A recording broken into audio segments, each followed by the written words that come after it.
All right, welcome everybody to the March 24th meeting of the Minneapolis Bicycle Advisory Committee. Notice this meeting may involve the remote participation by members, either by telephone or other electronic means, due to the local public health emergency, novel coronavirus pandemic, pursuant to the provisions of Minnesota statutes section 13D.021. Welcome everybody. Let's start with the roll call, and I'm going to ask that we do the adoption of agenda and acceptance of minutes as a separate action, because I would really like it if, as part of roll call, folks could share their pronouns and their seat on the committee. I'm realizing that when we used to meet in person, we used to have name tags that would have information on there that would help us figure out who was here and why. And we haven't really had an opportunity to do that as a group, so would love, as part of our roll call process for the next couple meetings, people could identify their affiliation with their seat and share their pronouns if they're comfortable doing that. And then I will now turn it over to Millicent to call the roll. Okay, Aaron. Hi, here, and I'm Aaron Schaefer from Ward 8 and use he, him pronouns. Awesome. Armand. Hey everyone, this is Armand Rajian, planner with Metro Transit, and I use he, him pronouns. Bree Whitcraft. Bree. Dan Booty. Bree's talking. I can see on video, but Bree, we don't have any audio for you. So we'll come back to you after you have a chance to troubleshoot your audio. Okay. Dan.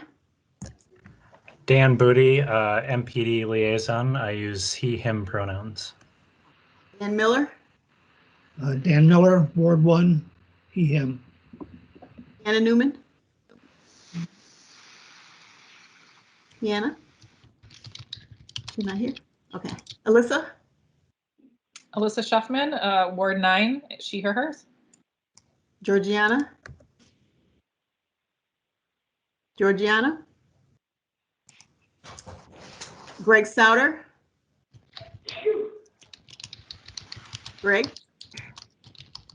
Heather Gillich. Gillick. Yeah. Hi, Heather Gillick, she, her, hers. Sorry. Tyler Peterson. Tyler. Hi, Tyler Pedersen, Minneapolis Park Board person, staff member, he, him. Thank you. Sorry about that. Janice Gipner. She, her, and I'm one of the Park Board citizen reps. Jennifer Borden. Here, Minneapolis Public Schools, she, her, hers. Thanks. Jesse Thornton. Here, Jesse Thornton, Minnesota Department of Transportation, MnDOT agency rep, he, him pronouns. Joey Senker.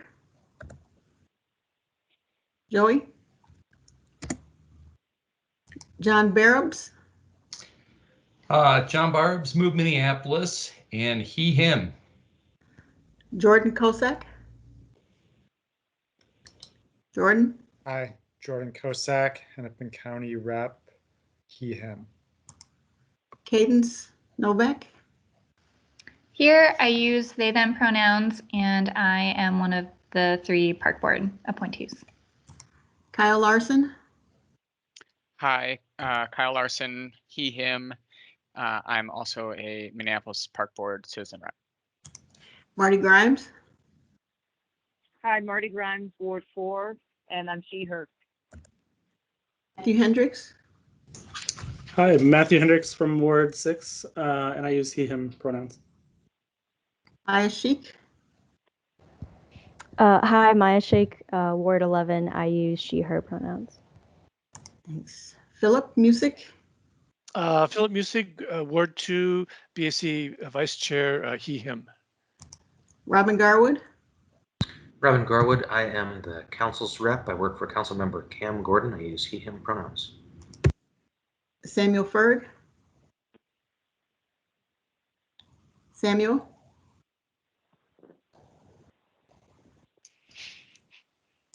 Steve Elmer.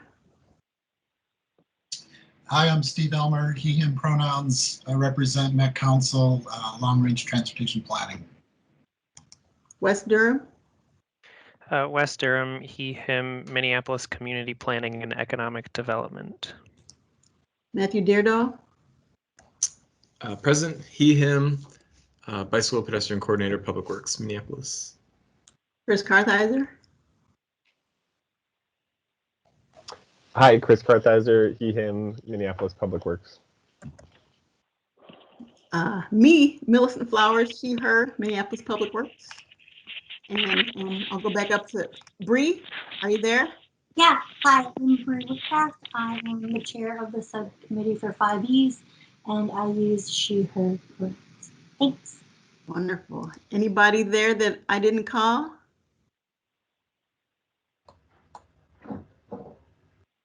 Okay. What was the roll call? About 25 present. Well, it's a good committee today. Thanks, everybody. Looking for a motion to, I would entertain a motion to approve the agenda and accept the February 24th minutes.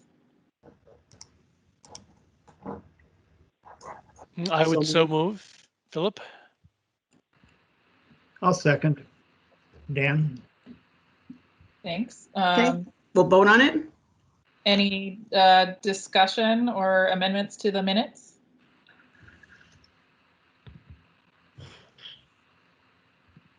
All right, Millicent, if you could call the roll. And before Millicent calls the roll, I just want to let you know that we're going to have a little bit of a procedural change in terms of where I vote. As the person chairing the committee, it will be standard practice for me to abstain from voting while I'm chairing the committee unless there's a tie. So my name will go to the bottom of the roll, and I will generally not be voting on things unless there's a tie or a need for me to vote, since I am facilitating the meeting. So just wanted to make you all aware that my name is going to drop out of alphabetical order to the very end. So you still want me to call you at the end or not call you ever unless we need a tie vote? You can call me and I'll just abstain. Okay. All right, so Millicent, if you could call the roll, that would be great. Thanks. Okay. Aaron? Here? Do you vote for acceptance of the minutes? Oh, yes, here and yes, sorry. Armand? Here and yes. Bree? Yes. Dan Booty? Yes. And Miller? You're on Aye. mute, Dan. Okay. Heather? Yes. Tyler? Tyler? Janice? Yes, sorry. That's the dog. Okay. Janice? Janice says yes. Jennifer? Yes. Jesse? Jesse Thornton, I vote yes. John Barrows? Yes. Jordan? Yes.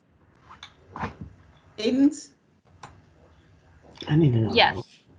Kyle? Yes. Artie? Yes. Matthew Hendricks? Yes. Maya? Yes. Whoop? Yes. Robin? Yes. You all? Sorry. Steve Elmer? Yes. Wes? Yes. Matthew Deardahl? Yes. Alyssa? I will abstain. Thanks, everybody. Okay. All right, that's it. 1 abstention, 22 yeses.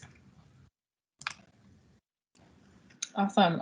With that, I will turn it over. So we typically do our discussion and then our reports. We have done our discussion and then our reports in the past. We're going to try something a little bit different today and do our committee report outs first to make sure that those get the discussion time that they deserve. We'll see how that goes. So I'm going to turn it over to Bree and Heather for the 5Es subcommittee report.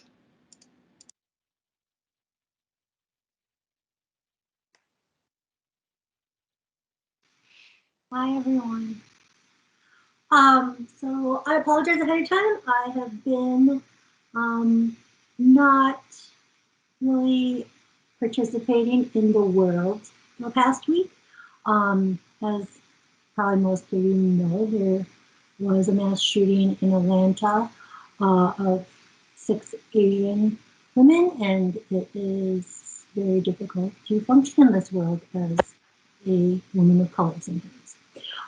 But yeah, we did have a meeting way before then.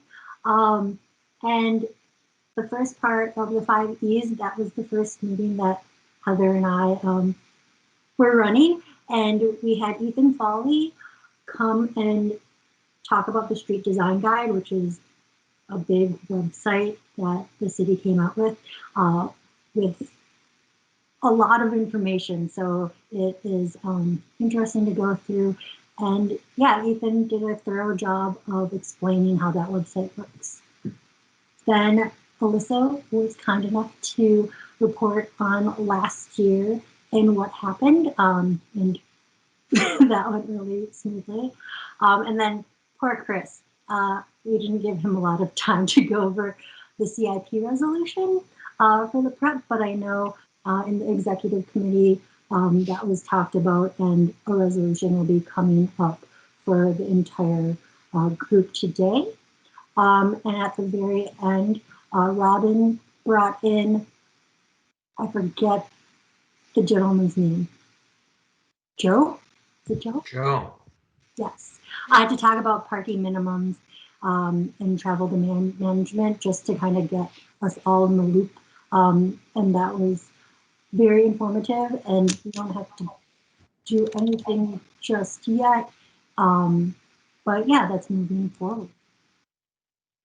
And then also it was announced that Robin Hutchinson is no longer with us, in the sense of she's in the Biden administration now, and that Alyssa and some other folks around town put together a petition to make sure that the mayor will do a broad national search for that position. So hopefully folks can look at that and decide if they'd like to sign on to that if they haven't seen it yet. I believe Alyssa sent out an email.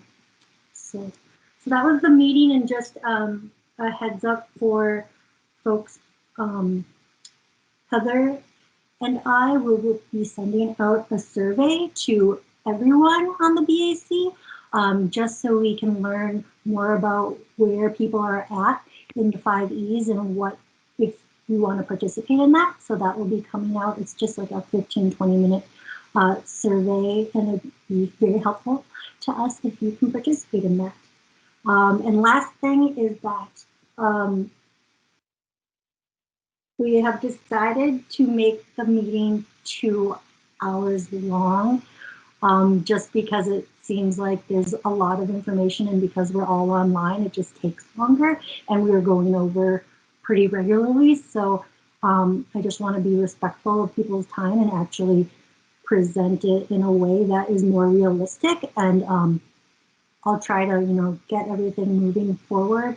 And if we get to 2, we'll get to leave early. And also there'll be a 5-minute break because I just need that as well. So that should give us a little bit more breathing room and time for conversation. Alyssa? Yeah, I was curious, Chris, did you have a resolution on the CIP to bring forth to be passed today based on that discussion?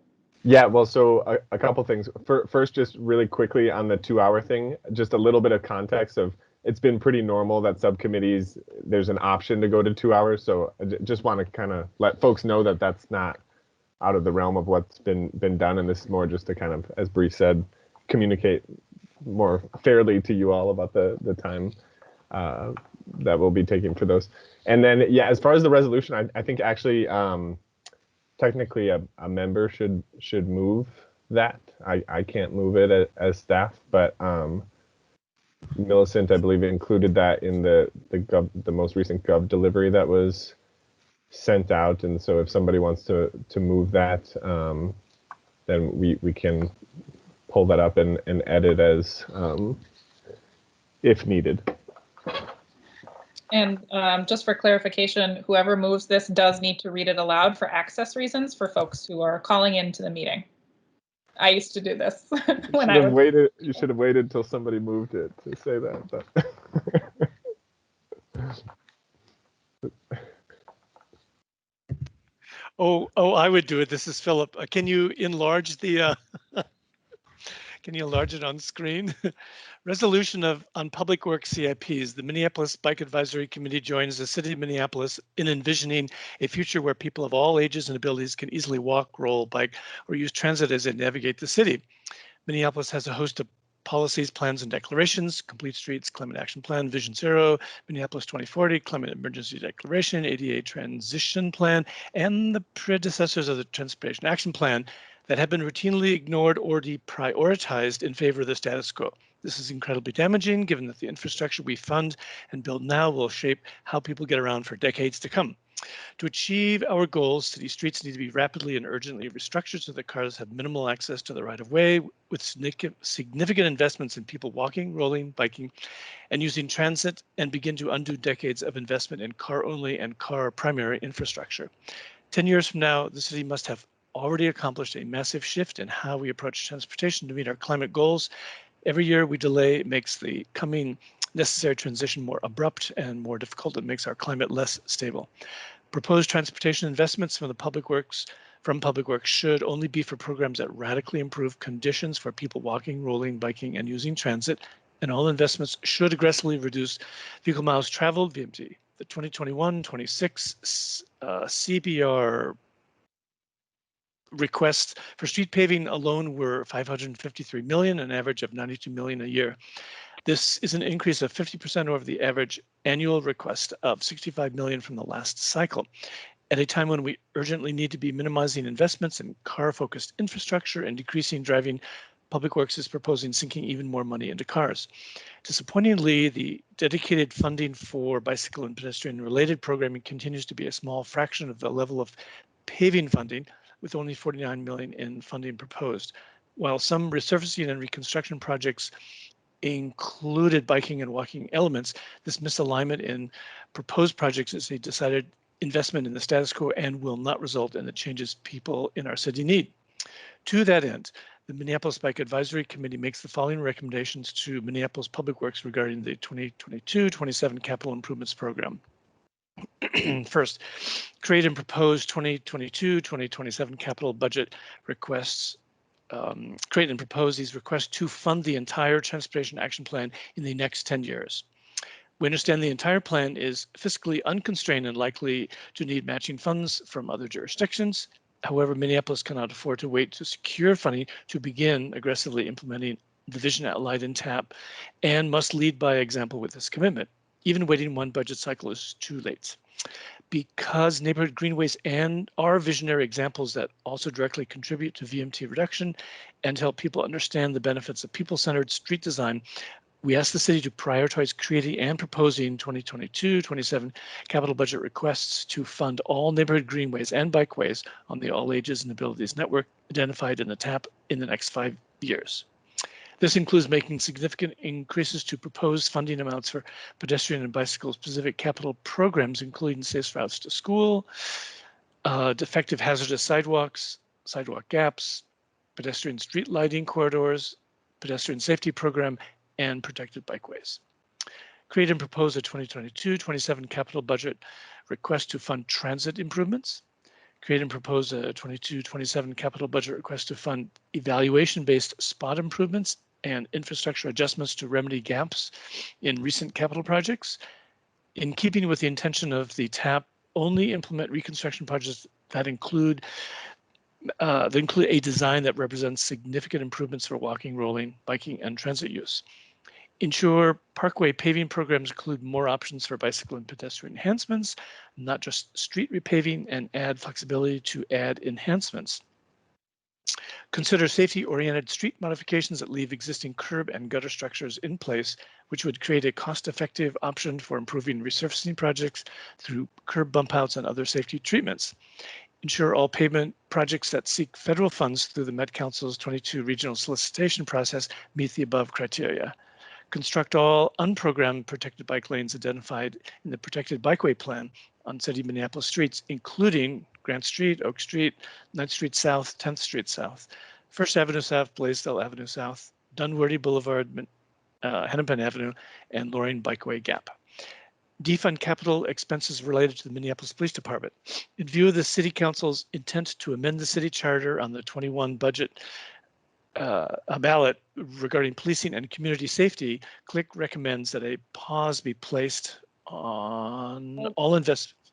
Hold on, CLIC, sorry. that's not right. No, that's not Well, right. Well, no. So we'll just edit that during discussion, Alyssa. Okay, great. I think we can just read it, but I can say more about that once we're done with this. Back. Okay, so what we really, instead of CLIC, it should be BAC. Recommends that a pause be placed on all investments in physical infrastructure for the Minneapolis Police Department. These include capital investments in police precincts 1, 3, 4, and 5. This delay should await the outcome of the city's reimagining policing and of current litigation against the city regarding the sufficiency of policing for our residents. Both outcomes may dramatically affect where, when, and to what extent there will be policing in Minneapolis, requiring precinct facilities, if at all.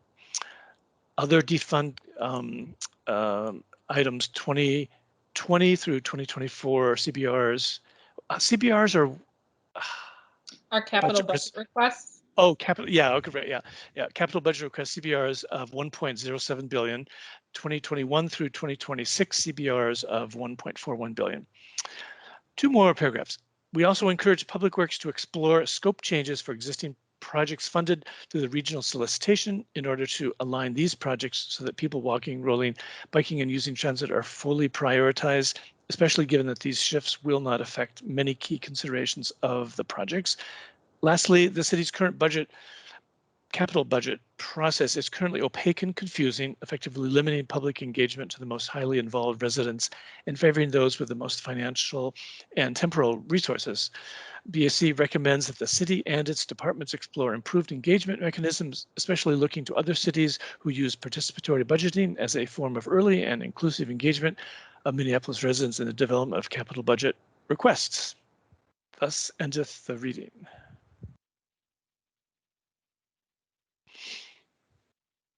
Philip, can you say so moved? So moved, yes. Thank you. Thank you. Yes. Is there a second for this motion so we can discuss? Seconded. Sorry, who was that for Cadence's minutes? Sorry, Maya seconds it. Thanks.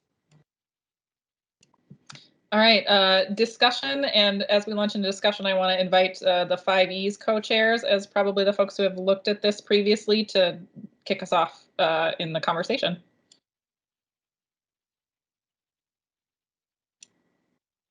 Chris, I see a hand raised from you. Thanks.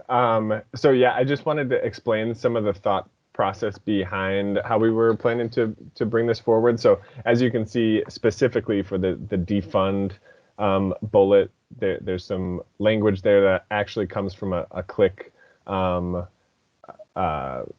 resolution from previous years. As Bree said, we got sort of cut off in our subcommittee on how much time we could spend on this, and so it was a little bit of a little rougher around the edges coming out of that in a few places. So specifically, if there's any language that people would like to move to amend, just as a friendly amendment, if that's accepted for that bullet, feel free to use any of that kind of italicized language there, and we can just remove anything else. So I'll just offer that anyone can offer language for that. And then generally what we were thinking is if folks have any part of this that they don't want to see in here, that they don't agree with during discussion, now would be the time to kind of raise that. We basically took everyone's ideas and didn't cut any ideas from our session in the subcommittee. And so if now would be the time to discussion to remove things. We were hoping that by now everyone would have added items if they have them, but it is an open motion, and if you do want to do that, you still can do that at this time as well. So I hope that makes sense. I'm happy to answer questions or clarify anything if needed. Chris, do we have a Word version of this that I could possibly edit? Yes, and I have a Word version. If you want me to just share my screen, Millicent, if we get any edits, I could do that, or I could send it to you. Okay. I guess one question I have for staff, which Chris, I think I raised to you in an email also. I'm not seeing any other raised hands, so I'm going to jump in with my question, but if other folks have questions. My understanding is that the audience, like when we pass a resolution, we typically have one sort of like person or body that the resolution is going to, right? And so in this case, understanding that the vast majority of the resolution here has a focus audience of the Public Works Department. And I'm curious if, you know, some of the things that Bree, you brought up in the 5Es meeting, right? This is about, there's sort of a larger comment around balancing our full budget priorities across the departments, which I think relates to the section on MPD, in that resolution has a different audience. Public Works doesn't have control over the portion of the capital budget that relates to this. And so it seems to me that that is potentially a separate resolution just because the audience is a different audience. So I just wanted to like raise that up as a question, I think for staff to clarify. And is the question if we think that it would make sense to be two different resolutions because of the different focus of who the resolutions would be for? Or I guess, could you clarify the specific question? Yes, that's the question. Matthew, feel free to jump in as well. I guess I would say, like, ultimately it's your call in that, like, if you want a resolution to have more than one audience, like, you can have a resolution that does that. I guess the only place I really feel like I can, what I can say is you are correct in saying that everything related to the MPD capital expenses here is outside of Public Works arena. Like, we don't have any jurisdiction over that part of the budget. Thanks. I guess so. I will just close with a comment of, if it is a different audience, right? Like if our audience is, for example, the mayor or the council, right? I think then that resolution potentially has a different timing need than the resolution we're trying to put in front of Public Works right now. I'm not sure what that timing need is. That isn't to say we couldn't pass something now and pass something again later, but that would be a consideration as well. Turn it over to Tyler and then to Bree. Yeah, I had a question similar to what you were just talking about. Is, you know, we're a bicycle advisory committee, and I think that's the one bullet point that kind of stands out as not having a lot to do with bicycle infrastructure. And I'm wondering if it's appropriate for the bicycle advisory committee. I mean, we can make any motion we want, but I wonder if it's appropriate to be making, talking about that outside of kind of our charter of bicycle stuff. That's my only thought. Thanks, Tyler. Bree, and then Maya. Yeah, I would like to keep it in, but maybe we can say defund the capital expenses related to MPD and give it to bicycling. I mean, and I disagree with Tyler that it doesn't have anything to do with bicycling. I have interacted with the police while on my bicycle numerous times, and I think it aligns with our equity stance as well. And I think it can be and right, like we include it here, and we do resolution for the mayor and the city council as well. I mean, I wasn't clear that this resolution would only be for Public Works. In my mind, I think of like. I guess I'd like to clarify that. I actually do think that like the audience of the resolution, like all the time, is mayor, council, and public works. That's been my understanding since I've been on the committee, and I mean, I can see how like primary audience may change depending on what it says, but I wouldn't say like, yeah, I guess I wouldn't say like any particular resolution is specifically only for public works. Okay, great. Thanks for clarifying. Yeah, it's all new to me. I just thought it was broader as well, so it's good that that's confirmed. Okay. Thank you. Bree, did you have any other thoughts? Otherwise, Maya. Okay. Yeah, I would just like to agree with Bree. I think there's not really a harm in including it. At least I don't think there is. And if we're all here to try and make biking, walking, and rolling better for everyone, I see mitigating the over-policing of communities across Minnesota as part of that goal of equity, especially as it relates to biking and walking and rolling and transit in general. Thanks, Maya. Robin, and then Aaron.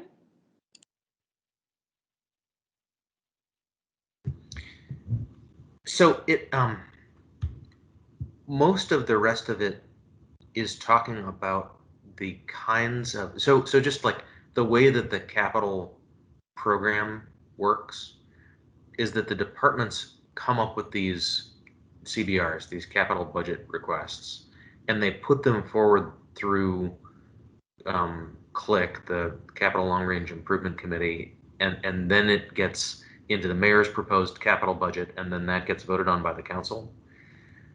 The rest of the stuff in the bulleted list is talking about how Public Works comes up with its initial requests for capital dollars. And then this last one isn't really talking to the police department and asking them to change the way that they make requests for capital dollars. It's talking to the rest of those decision makers, CLIC, the mayor, and the council.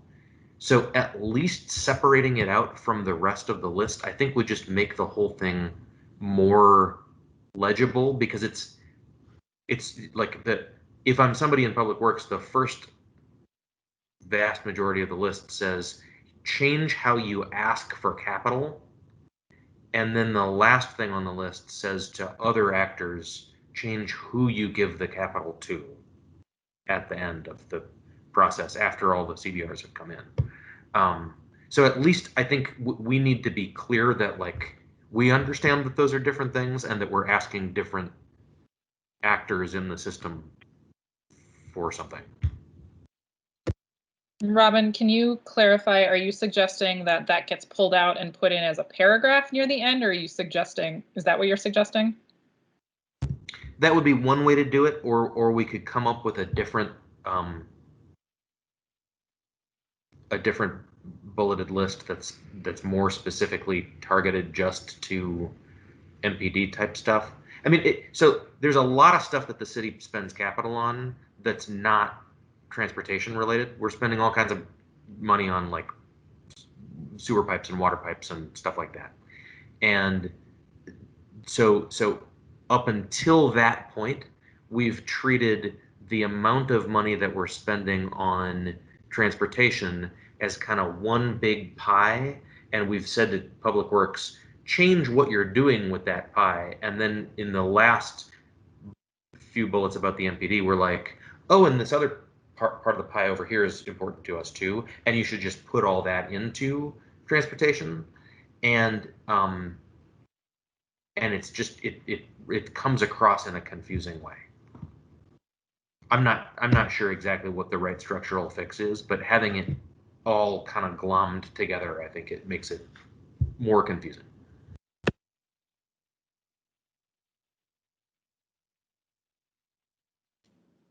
Thanks, Robin. Aaron had a hand up, but that went away. Oh, I just took it down.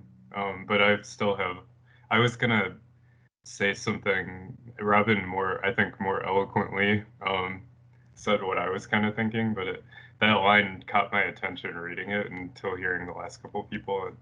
I didn't know why necessarily, because I do support that.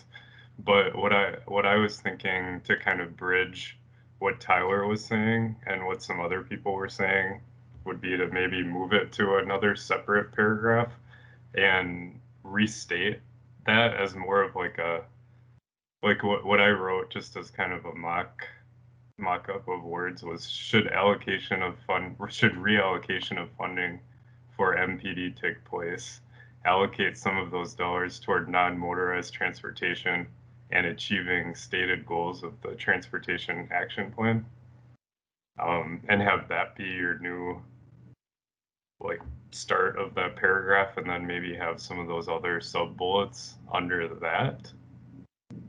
And I don't know exactly how you configure the whole thing, but if you pulled that particular darker bullet out and switched it to some version of that wording, it might help with that problem that Robin was just talking about. Thanks, Aaron.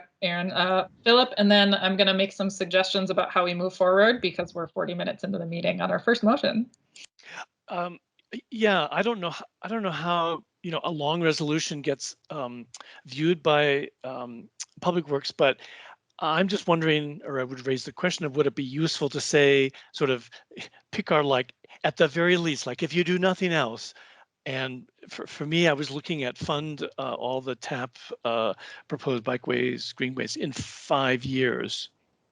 But again, I don't know whether it weakens the entire list to emphasize one thing, but that jumped out at me. So I would just raise it as a suggestion. Sorry, Philip, can you restate that more succinctly so I know what the proposed change is? The proposed change would be sort of, at the very least, fund all TAP bikeways and greenways in 5 years. In addition, BAC recommends, and then we, so it's picking one as the priority, as the, if you do nothing else, if you rip up this sheet of paper, do this one thing. I'm not sure if that's the best thing. Again, I defer to others.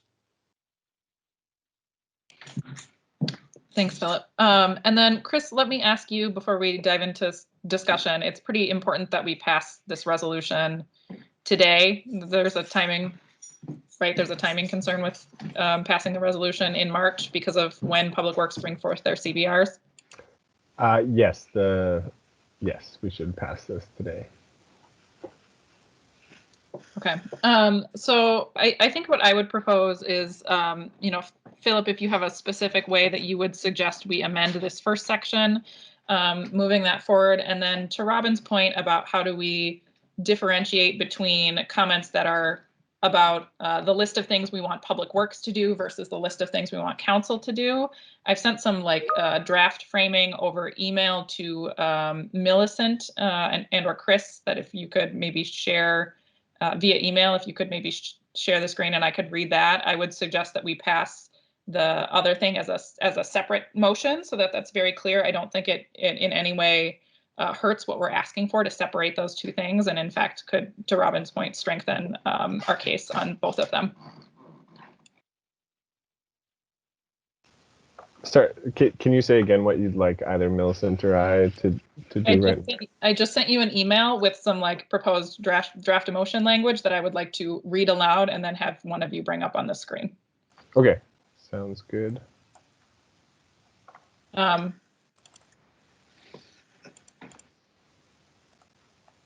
So I would frame the motion that we all just looked at, right? That I believe that was titled motion on Public Works CBRs or something to that effect. And then I would make a separate motion on capital budgeting, which goes more or less as follows.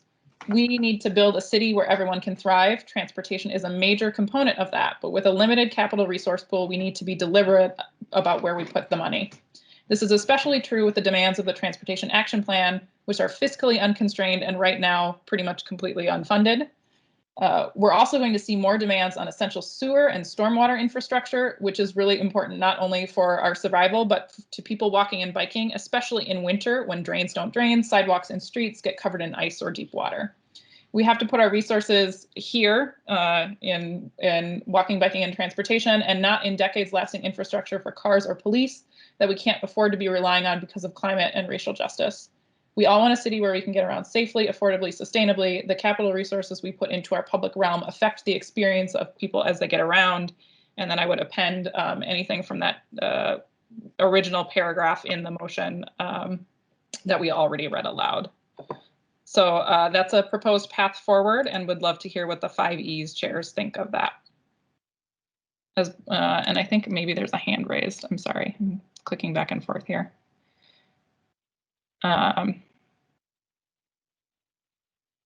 So I think Dan and then Robin and then 5Es chairs. Yeah, you know, when I read this and looked at it, I realized that there's sort of some cut and paste from last year. And I just wanted to ask if the figures that are in the first part of the document, the dollar figures and that stuff, if those are still accurate. Yes, they are, Dan. I referred to the CBR packet that you and I received on Click to pull together those numbers this year. Yeah, very good. And then this is, you want to pass a resolution today, and because this is due in March, am I correct? Yeah, it sounds like Public Works is going to be bringing forward their CBRs, so we need to weigh in on things soon. Yeah. Yeah, I would just in looking at it in general, I wonder if there are some things that could be cut or trimmed down a little bit from what was in there last year. Not terribly, but there just seems to be a little bit of repeat and maybe some stuff that's no longer applicable. As an example, the protected bikeways, sort of what Phil was saying about trying to slim the thing down a little bit. Thank you. Robin? I just want to make sure that I understand. You're pulling this out as a separate motion? That is my proposal to the 5Es chairs, if they are amenable to that. Got it. Thank you.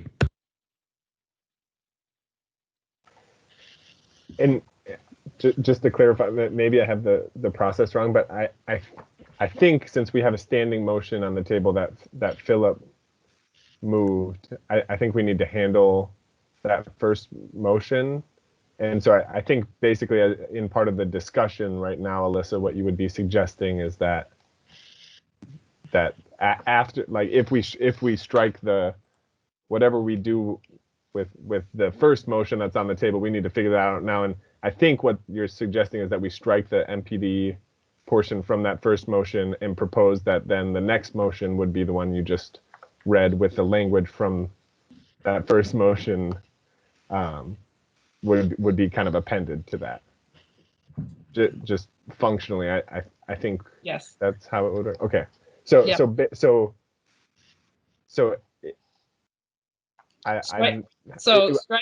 the paragraph that is stricken with the intent to move as a separate motion. Right, which I think would be a friendly amendment to Philip, if I have that correctly. Philip, I think yes, unless anyone objects. Correct.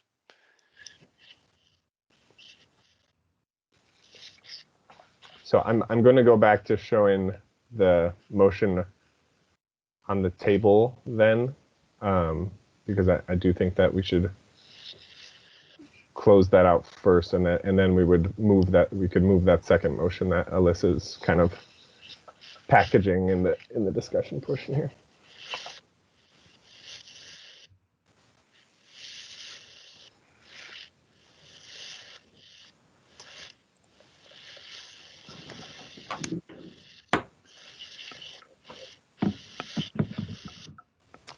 To Dan Miller's point, I would also support striking the paragraph about regional solicitation scope changes. I think we're past the window for regional solicitation scope changes. It's the very second to last paragraph.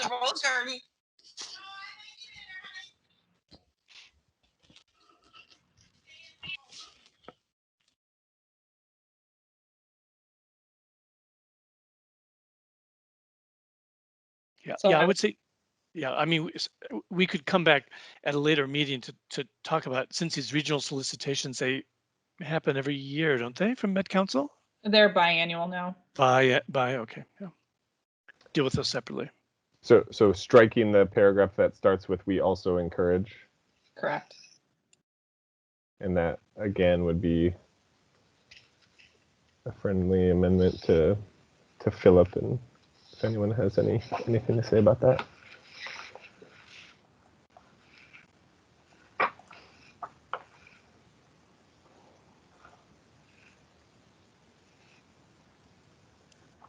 All right, I would, Philip, do you have any specific language that you would want to change in that first section? Do you have a proposed solution for your comment? Otherwise, I think we've kind of addressed what we can address. Right, I emailed it to you and Melissa and Chris. The BSC recommends as a first priority that all TAP delineated greenways and bikeways be fully funded within 5 years. And that would go under the first bullet. I'm thinking it's up front, right? So that's an additional bullet point at the top of the list. Additional one.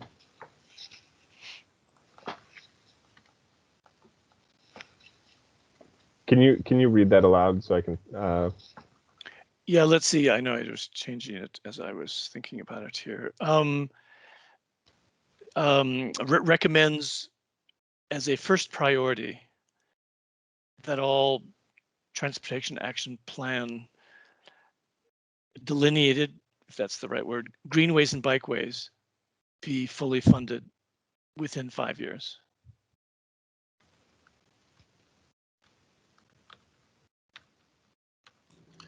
I might have missed a couple words.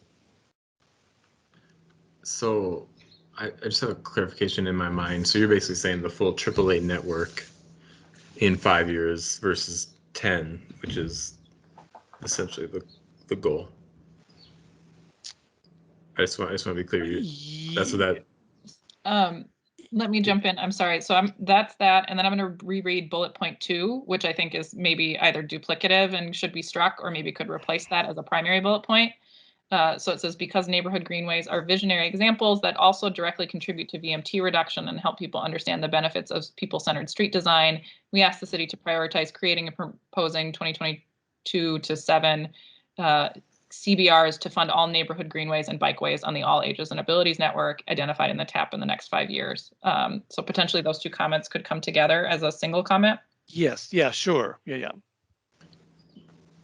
But so just to be clear, you want the full implementation speed it up 5 instead of 10. Well, we talked about constructing all protected bikeways, and then we talked about bikeways and greenways. I'm not sort of sure what I'm sort of, my sense is to put in something upfront as a priority that feels like, oh, I don't know if we could do all the rest of this stuff, but we could seriously consider. But you're right. Moving from 10 to 5, I see the problem here, right? But also I think I didn't necessarily notice this before, but when I read that sentence that Alyssa just read, I think it means what you're saying, Philip. Yeah, I think it does. Right. I'm just putting it up front, but. Yeah, okay. Is it too much? I mean, again, I think okay if that's what you want. I just. Yeah, it's a political question. Yeah. I'm young enough to the process of how Public Works will receive this that it is perhaps too much, but I want to put something as a first priority. That's my goal. Maybe. Yeah. Okay. So also, either way, this year we're going to work really hard on making sure we can fund the Transportation Action Plan within 10 years. But I think this makes it clear you all want that faster. but we aren't currently at a place where we do fund enough of this work to do it in 10 years. I'll say it that way. Yeah. So maybe can I suggest that we take the the longer sub bullet And and move it up. and replace Philip's amendment with that longer sub bullet at the very top of the list. Sure. And then would really like to call the roll on this so we can at least get this portion of the motion passed before the hour. And also thank you to everybody for contributing comments. This is a very, very long resolution. Thank you to Philip for reading it aloud. This is one of the most important resolutions I think we pass every year because it does have a lot of direct impact on the budget and what we build as a city. And so I appreciate folks bringing their best thinking brains to the table on this because it really does matter. Millicent, if you would call the roll. Okay, Aaron, Aye. Armand, Abstain. Bree, Aye. and Booty, Aye.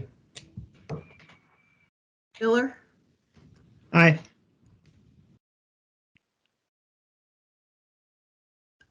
Heather Gillick, Aye. Tyler, Aye. Janice, Aye. Jennifer, Aye. Bessie, Abstain. Joey, sorry, John Barabs, Aye. Jordan, Abstain. Cadence, Aye. Kyle, Aye. Marty Grimes, Matthew Hendricks, Aye. Aya, Aye. Philip, Aye. Aye. Steve Elmer. I abstain. Hold on one second, sorry. Wes, Aye. Matthew Deardahl. Yes. Okay, 18 yes, 4 abstentions. Sorry, 17 yes, 4 abstentions. Millicent, I abstain also. Yes, you abstain. And this is Deanna Newman. I'm going to also abstain. I came in late. Okay. All right, 5 abstentions.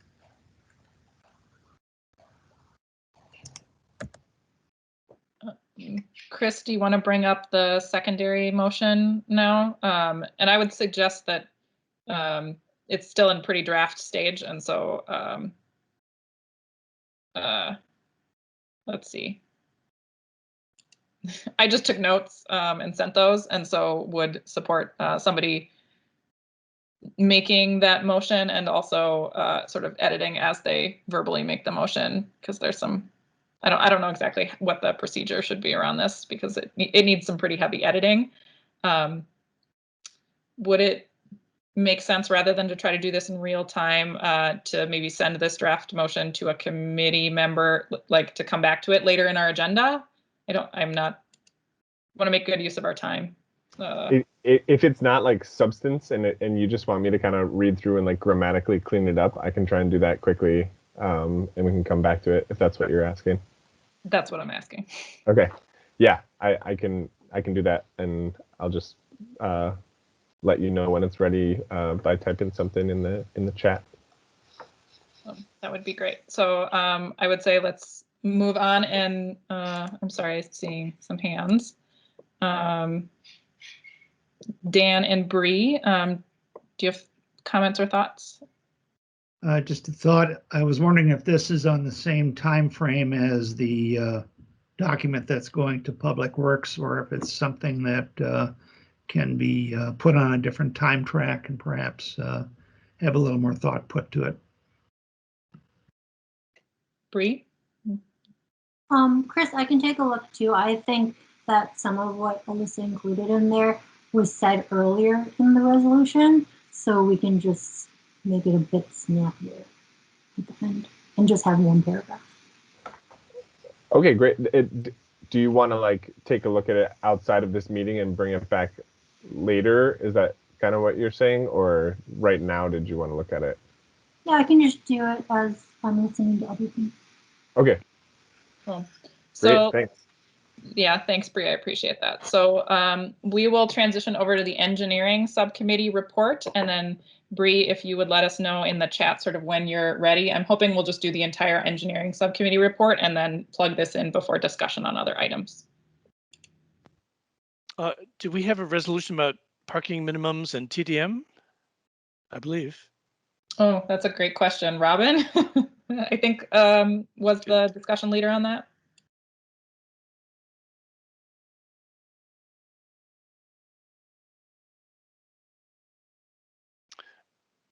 Robin, I'm sure we had a. I see, Robin.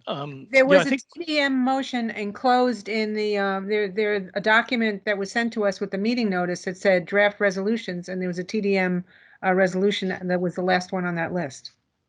Your people are looking for it. There we go. Janice, since you have had a chance to look at this, would you like to make the motion? Or should we? I see Robin is still on the list, but I didn't hear him respond to my verbal prompt. Well, yeah, I mean, it's Robin's motion. Where is he?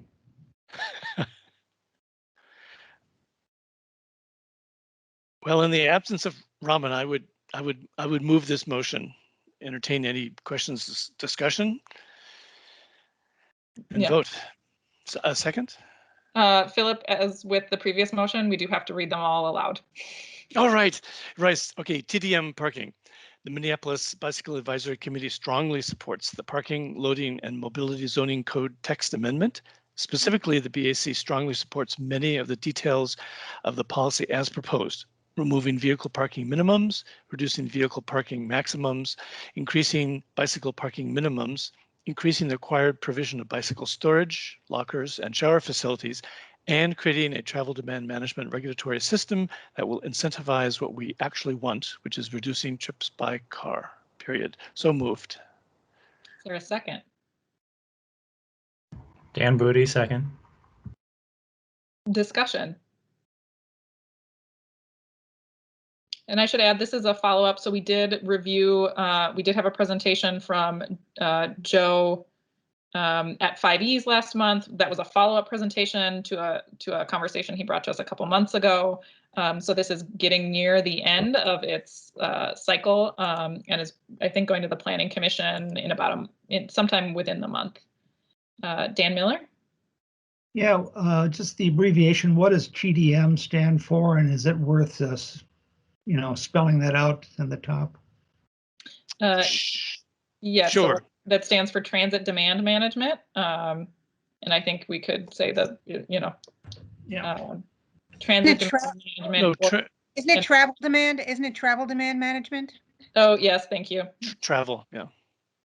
Sometimes you hear transportation, but travel, I think, is more accepted. Other comments or questions?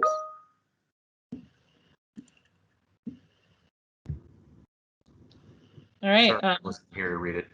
I got a phone call. It has already been moved and seconded. Robin, do you have anything you want to add? Otherwise, we're about to call the roll. Nope. Let's call the roll.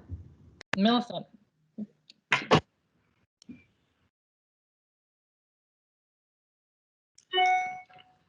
Okay. Aaron? Aye. Armand? Aye. Bree? Aye. And Booty? Aye. Miller? Aye. Deanna Newman? Aye. Heather? Aye. Aye. Tyler? Janice? Aye. Jennifer? Aye. Jesse? Abstain. John, Aye. Jordan, Aye. Cadence, Aye. Kyle, Aye. Marty Grimes, Aye. Hendricks, Aye. Aye. Philip, Aye. Robin, Aye. Steve, Steve Elmer, Abstain. Abstain. Wes, Yes. you Deardahl. Yes. Okay, 2 abstentions, 21 vote yes. All right. I also abstain. Thanks, Millicent. I'll call you eventually. It's fine. I usually go right after Dan Miller. It's a big change. All right. So I think that is it for the 5E subcommittee report for now. So let's go over to the engineering subcommittee report, and then we will come back to that tabled motion. Dan, you mind if I try to start? Dan? Dan looks like he's saying yes, but he's on mute. Is that you, Marty? And if Yes. you start, you can go ahead and start. Yeah, I just wanted to start with the first one. We had a presentation from the Minneapolis Public Works on the Hennepin Avenue reconstruction, and it's only at 15%. Becca Hughes was there, Adam Howyall, I hope I said that right, Alan Klugman, Amy Morgan, all of Minneapolis Public Works. And there was a slideshow with this. It was in our notes. What did we say as far as the notes, Dan? Are we gonna, with the links? You can find this on LIMS in the engineering subcommittee, the last meeting. And we're trying to simplify those presentations, but we just couldn't make it for this meeting. So we're not going to be showing sort of the highlights of those presentations today. Yeah, thank you.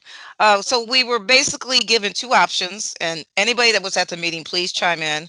The first option had a two-way curb protected bike facility on the east side and without bike lanes moved off of Hennepin and onto a nearby street like Bryan Avenue. So basically they wanted to move the bike lane over to an adjacent street because of Hennepin being, I don't know, busy or some construction constraints. So we discussed that a little bit, and of course that was no. That was totally unworkable. We all agreed on that. Option two, we have drafted a resolution with, and Dan, can you help me with this part? Certainly. Millicent, if you could pull up the resolution for the Hennepin Avenue reconstruction project. All right. This is a resolution that was prepared by Matthew Hendricks. And Matthew, would you like to read it or should I read it? Go ahead. Thanks, Dan. Okay.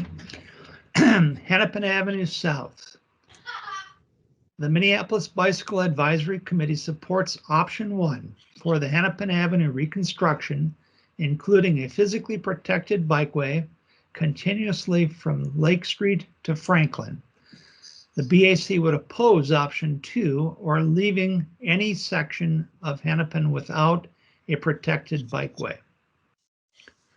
The BAC also supports exploring transit approach lanes where practical and requests that staff explore where transit approach lanes can be used rather than continuous transit-only lanes and return to the BAC for further discuss this option. Do I hear a second? I second. Okay. Marty, do you want to continue or do you want me to take over? Hold on. You take this one. Let's tag team. All right. So we've got Oh, Matt. we have a hand. We have a couple hands. Yep. We have Matthew Deardall. Just for, can we say the BAC opposes option 2 instead of would oppose? I was going to suggest strongly opposes. Strongly opposes. What do you think, Matthew? I was more going for clarity on the sentence. I won't disagree with your ad though. So sounds good to me. All right. And we have up next Wes.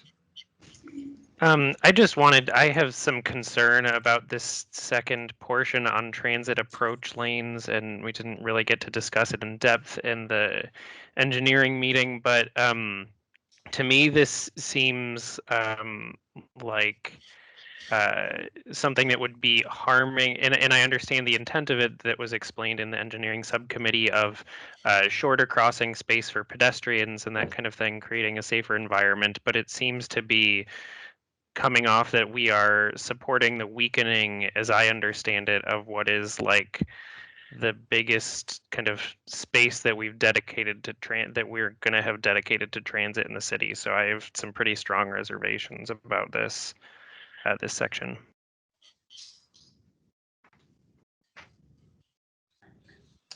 Okay. Philip? Yeah, 2 points. I would leave in the transit approach lanes language, but I would want very specifically, maybe put this in the minutes, that when this gets back to us for discussion, that we really make sure that they've done a headway analysis, because with BRT and with, I don't know, it's 5 or 6 regular bus routes. Yeah, I too have some concerns about it, but at least we're wondering if it could work to do rather than continuous. But so I would leave it there. And the other thing is, we never really were clear about east side 2-way bike facility or 1-way each way. Do we want to leave that unclear? That would just be a question for anyone else to comment on. Okay, we're gonna just go through this and we'll get back to both Wes's concerns and yours in a minute. Cadence. I just wanted to know who seconded the motion, if I'm supposed to be taking names, because I can't tell from people's voices yet. Sorry. Who seconded it? It was either Marty. It was Grimes me. or me. Yeah, it was me. You could pick either one, Marty Grimes or. Okay. When Yeah. you say me, I just don't know who me is. Me was Aaron thank you. Schaefer, but so sorry about that. Okay, thank you. All right. And we have Matthew Hendricks up next. Yeah, so I wanted to talk a little bit more about the transit approach lanes, and I think Wes's comments are really important and valid, and so wanted to respond some to that as well. So the concern I had about dedicating that space to transit was essentially twofold. The first is that I'm not sure that operationally it will be really purely used by transit. I'm not sure that the continuity of the lanes is actually an advantage, because that may invite more use of that space by general motor vehicles. There have been a number of articles about how these things work in practice, and I know we have some data from a pilot here as well. And it's not all 100% positive. We could just say that. The other thing is that it does also make the corridor feel wider to motorists, even if motorists are not encroaching on those lanes. It's a wider envelope to drive in, and so speeds will likely be significantly faster than they would be otherwise. And in a corridor that's extremely space constrained, where the project team is really working hard to make the most of every available square foot, having essentially 20 feet of dedicated space throughout the corridor, it's a big impingement on all other uses, including pedestrian space, including widening crossings. And so part of it, from my perspective, is about balancing the benefits to transit users before they get on the bus and after they get off, with the benefit of speed on the bus. So it's trying to get to sort of an A-level transit experience, both on the bus and while walking. And then I'd also say, I think by using signal timing strategically, so by giving buses a separate way to approach major intersections, and then giving them the first green and then also a lagging green, it could potentially allow buses to operate very similarly to how they would operate with a continuous lane in terms of being able to bypass traffic that's congesting at red lights. So I think we may be able to get, 90–95% of the benefit using roughly half the space. So that's why I think it's worth at least exploring. I think it requires a little more analysis to know if we can get that level of benefit, but I think it's worth taking a close look at. So that's the thinking behind that. Happy to answer any other specific questions about why that was in the motion. I'd like to just interject here briefly that in the minutes there is a justification and some recommendations that Matthew added to this motion, just some of his thinking along with an illustration. And if you haven't seen that, that may be worth taking a look at in the few minutes that we will continue to have this conversation and try to resolve this issue. There's also some additional special feedback items there that are worth reviewing, which I kind of thought we might want to add to this motion. With that, I will turn it over to Alyssa. Yeah, so I think my only additional comment, this did come up at the meeting, I think Aaron brought it up first, is 29th Street to Lake Street, even on option 1, has 4 or 5 travel lanes for cars. They removed the dedicated bus lanes, and so I would be interested in, Aaron, if you have thoughts, but just adding a sentence that also says, we oppose the removal of dedicated bus lanes between 29th and Lake. Yeah, and kind of during the meeting, I realized too that they had, part of that they had added a second through lane, even though they're for vehicles, while removing the bus lane. So I'm not sure, I don't have it in front of me what we were saying, but having like I think at some point I was saying like a 1 through lane, and then they had an argument for keeping a right turn lane, but making one of those the bus lane and having a through lane and a bus lane through Lagoon, because there's nobody turning on to that section besides buses. And then between Lagoon and Lake, I think it gets a little bit more complicated, but still keeping only 1 through lane would be what I would propose. And I need to find what Dan had, but if someone wants to build off of that, that's kind of what I'm thinking right now.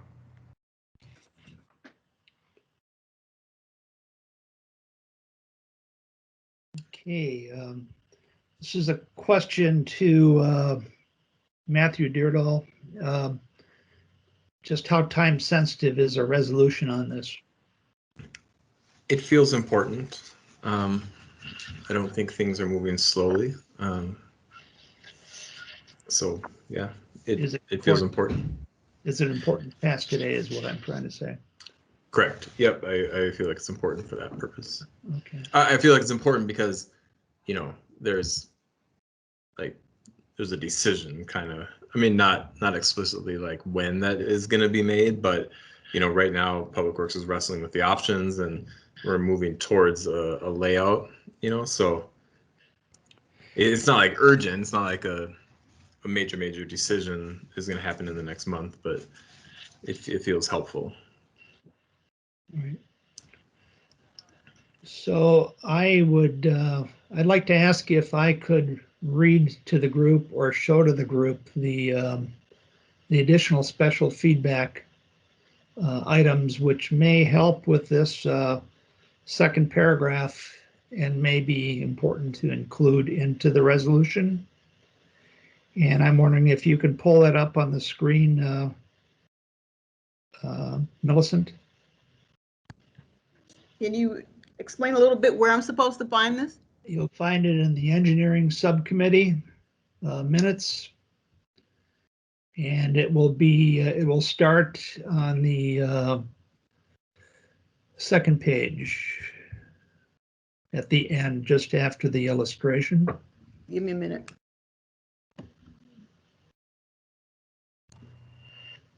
I like your idea, Dan, of adding some of those to the resolution.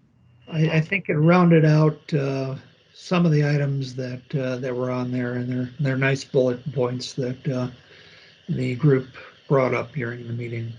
Part of this is this is a complicated project that's been going on for well over a year. I think we saw it about a year ago, and the 2-lane, or the lane on each side, was dropped because it just wasn't workable, and so it came down to having the bike lanes either on one side or diverting it to Bryant Avenue or another alternative. And so yeah, I will try to read these items off. Scroll down there. There you go. There you go. All right. I'm going to start with the additional special feedback includes, and I would propose adding these just to beneath the second paragraph. Number 1, reducing general traffic lanes at Lake and Lagoon to prioritize pedestrian safety. Number 2, expanding bike lanes on 12 to 12 feet or wider where possible. Number 3, Hennepin is a key connector between the Greenway and downtown, both important destinations and sources of bike traffic. And number 4, counterflow bike lane additions should be made to Emerson, Girard, Colfax, and potentially other one-way streets to accommodate key connections for bicyclists. And number 5, wherever possible at crosswalks, the median should include a protected pedestrian refuge area. This would reinforce the left turn prohibition where that exists and would be especially helpful at the east-west Ped crossing on the north side of Franklin Avenue.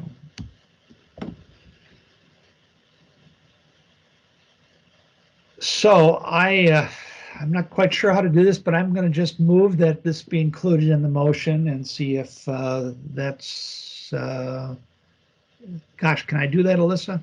I'm the chair. Should I step down and have Marty take care of it? No, I'm chairing the meeting. You're doing the subcommittee Okay. report, so All that's right. fine. Good. So if we want to include this, we'll need a motion, or we'll need a second. I'm sorry. I would second it, Philip. Okay. And Dan made the motion. Cadence. Is there any? Are you agreeable to that, Matthew?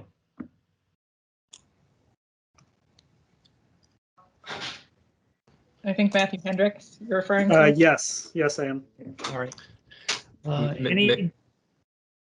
Dan, may I suggest to Millicent? I think you need to also bring forward the additional special feedback with the colon to tee up the list. Yep. There you go. And I have Dan Booty raising his hand. Sure. Yeah, I was just looking at number 3 and wondering if that should go somehow in the upper paragraph. The rest of them sound like recommendations, and that one is like an emphasis point. Mm-hmm. So it sounds like it is either missing a recommendation with it, or it should just go in a different spot where it can provide emphasis. Okay. You have a spot where you'd like to include that? It kind of, doesn't it sort of make sense as a last sentence after we strongly oppose? Because it's. That would be the place to put it, yeah. That makes sense. Yeah, I think that's a good spot.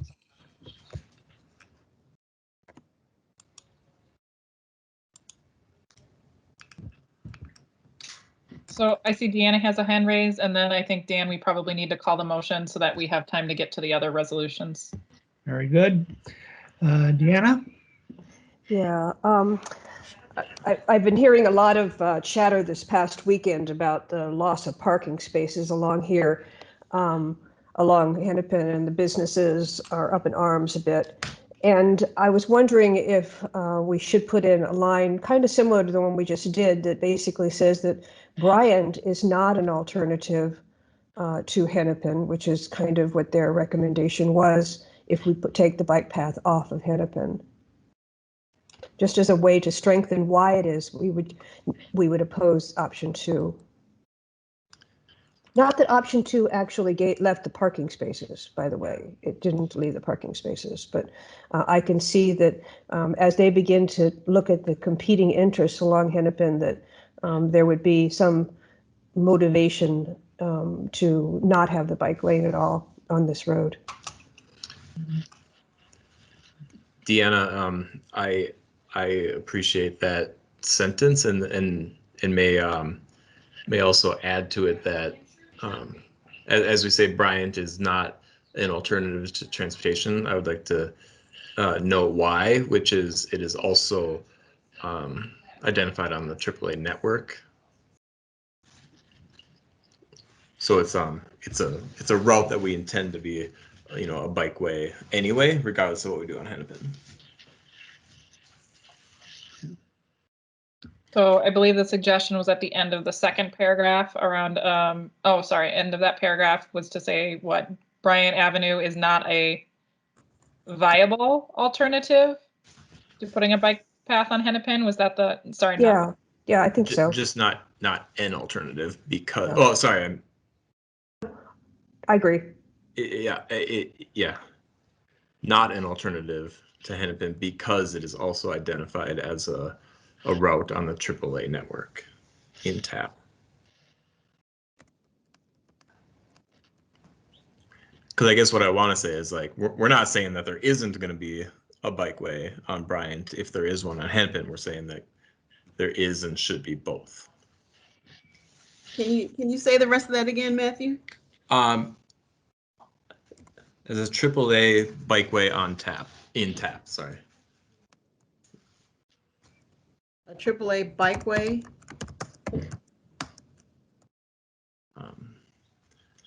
In TAP. In TAP, yeah. Deanna, I like the on tap. Deanna, is that cool with you as the idea person on this one? Right, it probably should say Hennepin Avenue.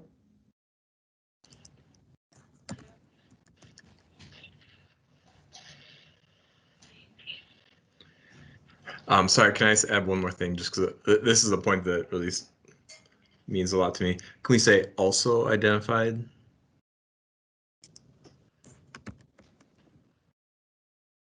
Okay. People cool with that?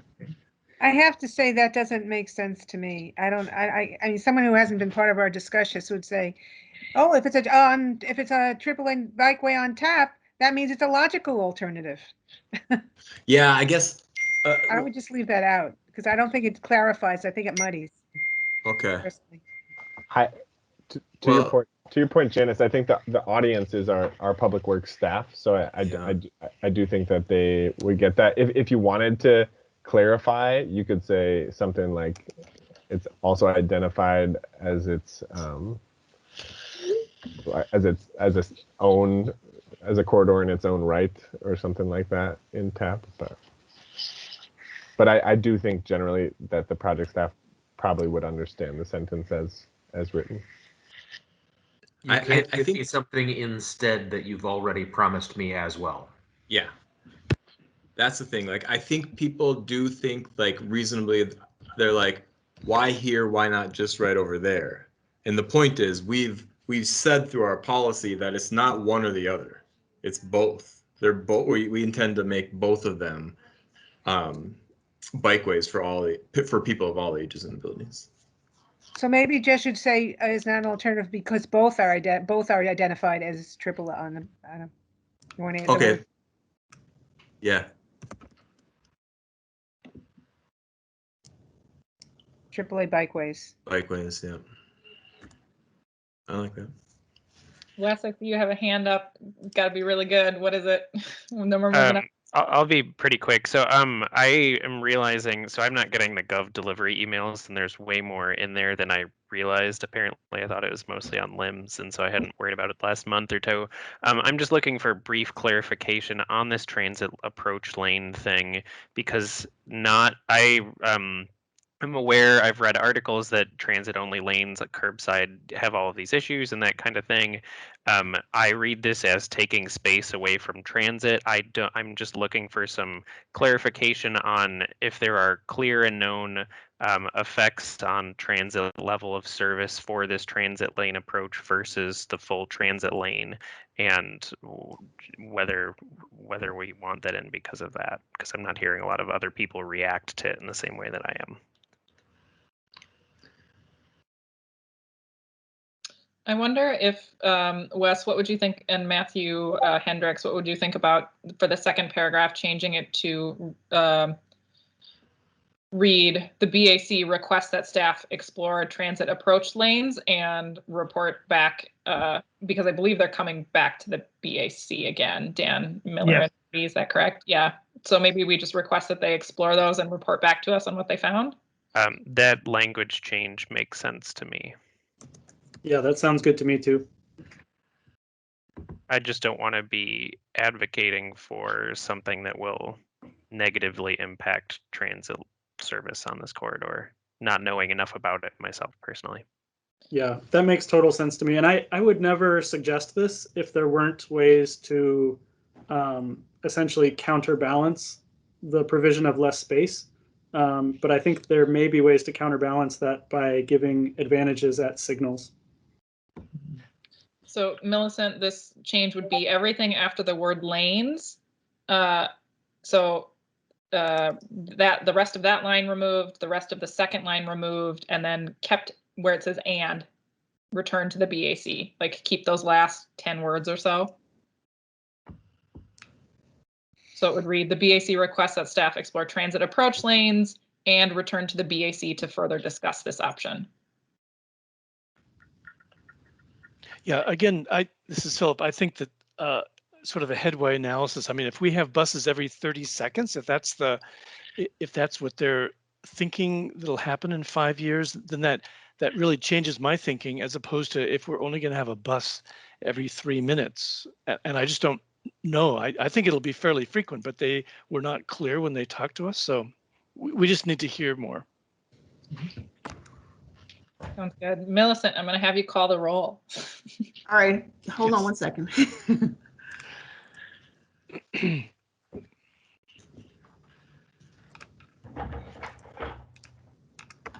Okay. Aaron? Aye. Armand? Armand? Yeah, sorry about that. I am abstaining. Okay. Bree? Aye. Hold on one second. Okay, Dan Booty? Aye. Dan Miller? Aye. Deanna Newman? Aye. Heather? Aye. Tyler? Aye. Janice? Aye. Jennifer? Aye. Abstain. John? Well done. Aye. Jordan? Abstain. Cadence? Aye. Kyle? Aye. Marty? Aye. Hendricks? Aye. Maya? Aye. Philip? Aye. Philip, aye. Robin? Aye. Steve? Abstain. Wes? Yes. Matthew Deardahl? Yes. Alyssa? Abstain. Okay, 5 abstentions and 19 yes. Okay, moving right along. Millicent, if you can queue up the Franklin West action, I'll go through the notes as you do that. The Franklin West project is between Hennepin and Lindale. It's at 30% and it won't be coming back before the BAC. It'll be going to council or to the Transportation and Public Works Committee shortly. It's a fairly similar design to what was presented at the December 2020 BAC. It includes 6-foot sidewalks, 5-foot bike lanes on each side of the street, boulevards, transit stop improvements, and 1 inset parking bay. And the following improvements have been made. And these were actually as a result of, somewhat a result of coming to that December BAC meeting. There's a larger median at the Bryant Crossing. This is the bike boulevard crossing with no vehicle left turns at that corner going south. Yeah, and then there's raised crossings at Bryant and Aldrich that are being proposed. If that doesn't pass final engineering, zebra crossings will still be considered. Both the northwest and southwest Lindale corners are going to be rebuilt as part of this project, and the Hennepin Avenue corners will be redone in conjunction with the Hennepin Avenue project. Yeah, so let's see the discussion. And we also, Robin brought up the discussion that the possibility that we have a better connection on the north side, so people coming from the Hennepin Avenue facility could access the facility on Bryant, going on a wider bike lane there. And that resulted in our resolution. And I'm just going to read that resolution prepared by Robin. The Bicycle Advisory Committee supports the project as shown, including enthusiastic support for the tabled crossings, and asks Public Works staff to explore a 1-block segment of eastbound protected bikeway on the north side of Franklin between Hennepin and Bryant. And do I hear a second on that? Janice, I'll second.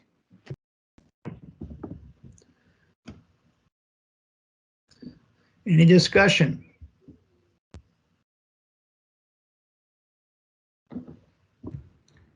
So, right after this, they brought up this trail condition thing on the to the west of all of the buildings, east of the freeway on-ramp. Should we change this to reflect any of that, Matthew?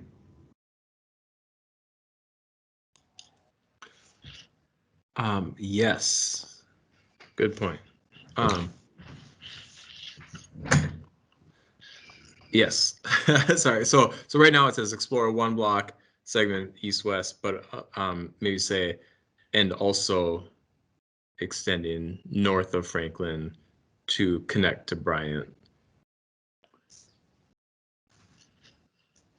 as well. Is that clear enough? I mean, do we want to say like behind the apartment building? I mean, I don't know. Like, I think they'll know what that means, but.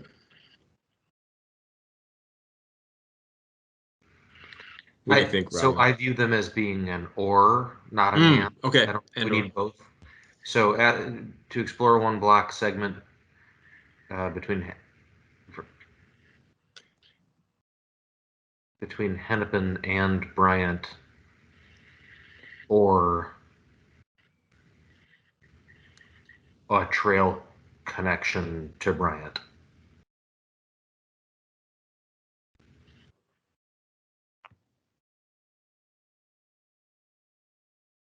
Does that work, Matthew? Could I add to the north of Franklin? Yep. Well, yeah, okay, yeah. No, yep, it works. and would this be a preferred option? I think so. Okay, Yeah. maybe we should put that down in that between Hennepin and Bryant, or a preferred trail connection north of Franklin that connects to the Loring Greenway Bridge. Can you say that one more time, Dan? Okay, I'll try.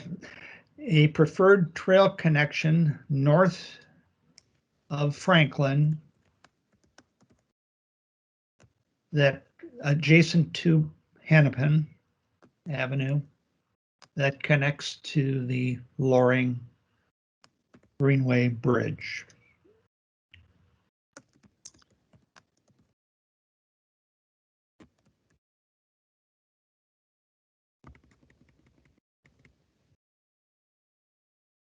Is that what you guys want?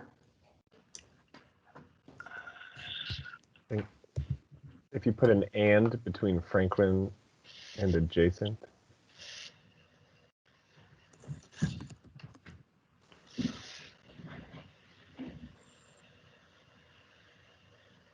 Yeah, that looks great. Yeah. Okay. I see no questions or comments. I'm going to put this to a vote if I don't hear anything. So, Millicent, if you can call the roll.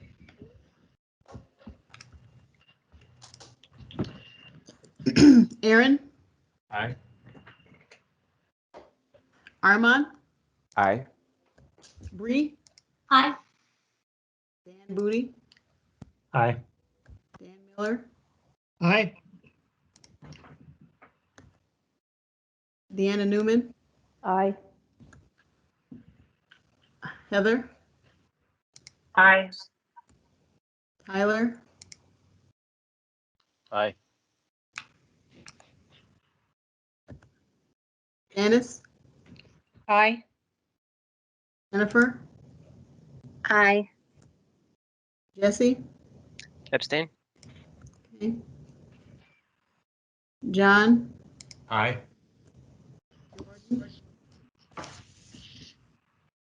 Jordan? Aye. Cadence? Aye. Kyle? Aye. Marty? Aye. Matthew Hendricks? Aye. Maya? Aye. Philip? Aye. Robin? Aye. Steve? Aye. Wes? Yes. Matthew Deardahl? Yes. Great, 22 yes and 1 abstention. Okay, No. the last. This is Alyssa. Add me to the list of abstentions. Sorry, Dan, go ahead. Sorry, Alyssa. The last project that was presented at the meeting was the Lindale Avenue South Median Project at the intersections of 25th Street and 27th Street. This is at 15%, presented by Jason Stable and Nariman Benaki of Hennepin County and Kelsey Fote of Minneapolis Public Works. As a result of the death that occurred in that area this past year, they put up temporary delineators and to see how that would work, and they have moved forward to replace those temporary delineators with 12-foot wide concrete medians that will prevent left turn vehicles at those two intersections. They're going to also include rectangular rapid flashing beacons and additional street lighting. And again, this should be installed by fall of 2021. This is being done in conjunction. Well, it's being done with, so if and when the a pilot 4-to-3 lane conversion happens, it will work with that. And the RFBs, the beacons that are there, will have 6 beacons between the sides of the intersections and the center median. So we had a resolution. I think it's probably just easiest to read that and then ask for comments about the project. And Millicent, if you can fire that up. No, there it is. Okay. So the Bicycle Advisory Committee supports the Lindale Avenue South Median project and appreciates Hennepin County's efforts to improve specific intersection safety and encourage the county to continue exploring a future 4-to-3 conversion for the corridor. We appreciate staff's willingness to explore BAC recommendations on the median project. 1, narrow the 13 and 12-foot drive lanes to encourage traffic calming. Should be a period after that. 2 is consider adding parking near intersections, creating a chicane effect. Create bump outs at the intersections. 4, to provide a wider pass through for combined ped and bikes through the medians. 5 is to locate the RFFB call buttons near the street for bicycles to access. And 6 is to return to the BAC at 30% design. Do I hear a second? This is Janice. This is Aaron. Okay. All right. And Alyssa, I think you had your hand up first. You did. I would just suggest, so I had to jump off this call, but I think adding parking is a move. I'm wondering if we can say consider relocating parking near intersections. I don't think we need to have lots of parking everywhere. And then second would just request that for all of our sakes that our RFFB either I forget what that stands for. Can we spell it out? Yeah, it's spelled out in the, isn't it spelled out in there? I'm sorry. If it isn't, yes, we should spell that out. Rectangular rapid flashing beacons. And that's the number 5. Yeah, it's spelled out in the notes. Yeah, but it's not in the resolution, Marty. Forgot to put it in there. Gotcha. Okay, we have Jesse. Yeah, I think for the 4th bullet point, provide wider pass-throughs for combined peds and bikes in the medians. I think the original intention for that piece was to provide separate pass-throughs for bikes and not have a combined ped and bike crossing through the median. I mean, that's probably dependent on maintenance and how they can clear those separate ones for bikes and how wide those would have to be. But trying not to have to combine that ped and bike cross through at the same point. So to replace combined with separate? Yeah, separate ped and bike pass-throughs. I think maybe the clearest way to say it is provide bicycle cut-throughs through the median. I mean, because we already have the crosswalk, so. Very true. So provide bicycle cut-throughs through the median. And just get rid of all of it? I think so. Yeah.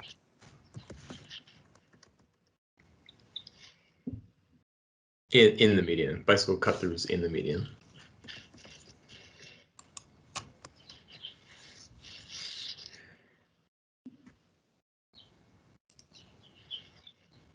Okay, Jordan Kosak. Yeah, I just want to ask about the bullet number 2 about relocating parking. Can you clarify what that means exactly? Are you talking about parking on Lindale? Because my read of the concept would be that there is just not enough space to have 2 travel lanes, a parking lane, and the 12-foot median in the middle of the roadway. Matthew Hendricks, could you explain the reasoning on that? I believe He Matt- left, I believe. Yeah. I could talk about that too. Okay, Aaron. It's hard to necessarily describe without the graphic up, but essentially there is almost like a half block long approach to that median. And so the thinking where they had removed parking, which normally would be great, but we had suggested that they move parking closer in to tighten up that approach so that it's more drastic and gives the illusion of a chicane, to encourage slower driving speeds on Lindale. Okay, so it's more about maintaining parking for longer, but not necessarily like right where the concrete median is. Right. Maybe, Yeah. So it shouldn't be right there. I would maybe then recommend rephrasing that just to say like maintain parking as long as possible on the approaches or something like that, to just kind of clarify that that's what you're talking about. So if we could say maintain parking to the approaches of the intersections to create a chicane effect. Yeah, maybe maintain parking Approaching. near intersect. Approaching the Yeah. intersection. Yeah, maybe like to tighten approach length. Yeah, and maybe you need to say something about the that would change the taper, you know, where it transitions through that parking lane next to the curb, that outside lane. So maintain parking approaching the intersection by I don't know what the right word would be, steepening the taper. Shorten the taper. Shortening the taper, yeah, something like that. And Jordan, Okay, just for so- context, I do think that Jason, like in the meeting, kind of knew what was being asked, and so just so you know, if you're trying to think of how he'll take it, not that this clarity is bad, but just want to throw that out. Okay, yeah, thanks for that, Chris. I just want to interject. I see Wes has a hand up and would love to close comments on this. We'd still have to come back to the tabled 5Es motion and are probably going to have to table the additional discussion for our agenda today because we're down to 9 minutes. So would love to end discussion after Wes's comment and then go back to finishing out 5Es. I'll be very brief just on the fifth bullet. My intention when I made that recommendation was in addition to, so how would I edit it? Locate the, in addition to, but at the very end of the sentence, say, in addition to buttons on the corner for the pedestrian access. Can you say that one more time? So read the whole sentence, that would be helpful. Locate the rectangular rapid flashing beacon call buttons near street for bicyclist access in addition to at the sidewalk for pedestrian access. In addition to at the sidewalk for. And maybe this goes without saying for the county, but it's just, I'm not sure if there's precedent for this. Wes, do you mean Stuff crosswalk? we've done. Crosswalk for pedestrian. Yeah. Instead of sidewalk. Yeah. Yeah, that makes sense.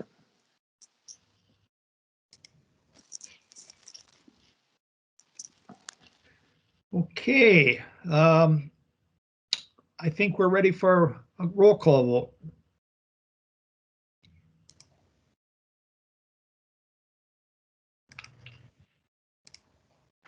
Okay, hold on one second. Okay, Aaron? Aye. Armand? Abstain. Bree? Aye. Dan? Aye. Rudy? Dan Miller? Aye. Deanna Newman? Deanna had to leave. Okay. Heather? Aye. Tyler? Aye. Janice? Janice, you still here? Yes, I didn't, you know, sometimes when you say the names, it's hard to hear. Janice? Because the first syllable. Yeah. Anyway, yes, aye. Jennifer?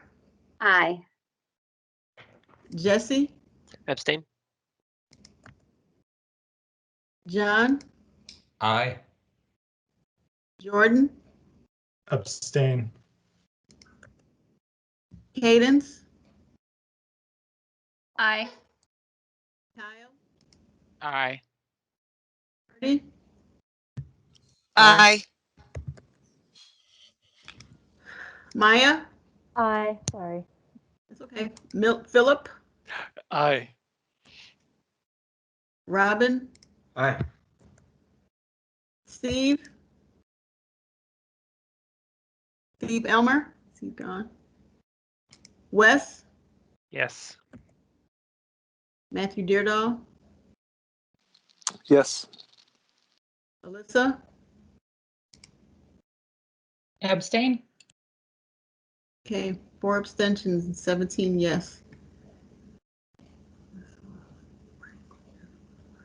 All right, I'm going to turn it back over to Bree, and with the note that I know we're going to probably cross over the hour. If you need to leave, it would be helpful if you put a note in the chat so we can make sure Millicent is calling the roll appropriately. And then also with the lesson that clearly we have 2 hours of subcommittee report material. So we'll have to do some thinking about how we managed reports with additional discussion. I'll probably collapse those last few things into announcements and see what we can do next meeting. So with that, take it away, Bree. Okay, so I motion the motion on capital budgeting to add to the CIP. Yeah, so as with everything, you'll have to read it aloud. Okay, cool. With a limited capital resource pool, the city needs to be more deliberate about where we allocate these funds to meet our transportation goals and other public works infrastructure that affects our ability to move within the city. This means that we must stop funding projects and departments that do not serve our climate, racial justice, etc. goals, such as infrastructure for cars and police. We all want a city where we can get around safely, affordably, sustainably. The capital resources we put into our public realm affect the experience of people as they get around. Defund capital expenses related to NPD. In view of the City Council's intent to amend the city charter on the 2021 ballot regarding policing and community safety, BAC recommends that a pause be placed on all investments in physical infrastructure for the Minneapolis Police Department. These include capital investments in police precincts 1, 3, 4, and 5. This delay should await the outcomes of the city's reimagining policing and of current litigation against the city regarding the sufficiency of policing for our residents. Both outcomes may dramatically affect where, when, and to what extent there will be policing in Minneapolis, requiring precinct facilities, if at all. 2001 to 2026. Can you scroll down, please? Well, CRBs for 1.41 billion, and I think there was another one, wasn't there? So there was, but it was for 2020. So I took it out, and I also just wanted to ask Alyssa on that really quickly. If I believe Alyssa, you had provided that, and I wanted to make sure that that was from this year's. Otherwise, maybe we just leave out that exact number if you're not sure. Yeah, I think I would strike that number. Is that all right, Bree? Yeah. And then to be clear, is this one motion or 2 motions? There seem to be sort of 2 headers, and I wanted to. Oh, it's just one thing, so it'd be added to the CIP before the last paragraph. So I think we had discussed just passing this as a separate motion to strengthen the case. Like we'll send it along as the same in the same package of resolutions. So looking for a second, and then we can jump into discussion. Maya seconds. All right, any discussion?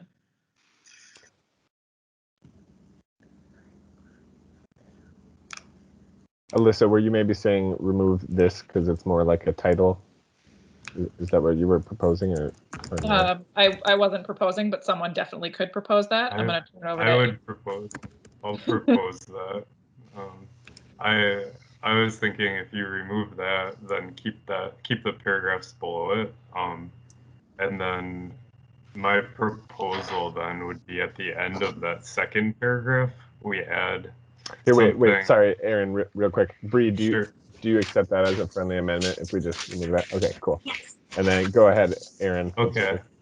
So then, at the end of that second paragraph, what I would propose is we word something on the lines of, and allocate some of those dollars toward non-motorized transportation and achieving the stated goals of Minneapolis's transportation action plan. That sounds good. Allocate. I don't know how you want to phrase it. Allocate. Allocate some of those dollars, a portion of those, something along those lines toward non-motorized transportation. I would just look towards the needs of the transportation action plan. Oh, sure. Yeah, that works too. And that's shorter. To allocate those dollars to the needs of the transportation action plan. And I like saying allocate a portion of those dollars.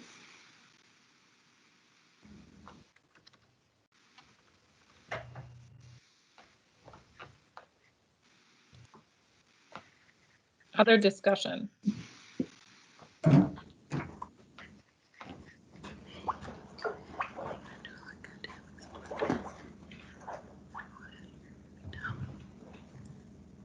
All right, going once, going twice. We're right on the hour, so unless I see anything, I will ask Millicent to, Maya, and then after you comment, we'll call the roll.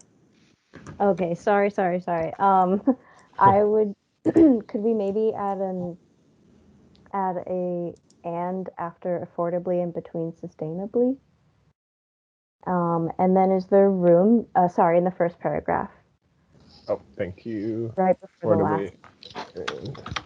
Like that? And is there, yep, yeah, that's great. Is there space to say like we all want a city where people feel confident getting around safely, affordably, and sustainably, or is that too like, I think it's fine actually. Strike my last comment.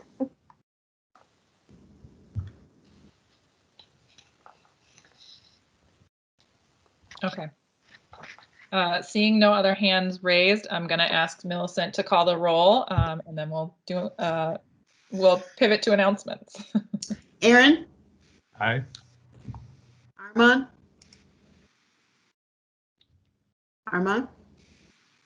I think he might have left. Bree? Aye. Booty? Abstain. Dan Miller? Dan Miller? Do you leave? Aye. Okay. Sorry. That's okay. Heather? I'll have to abstain. Tyler? Abstain. Dennis? Aye. Jennifer? Aye. Jesse? Abstain. John? Barabs? He might have left. John Barabs? Okay. Left.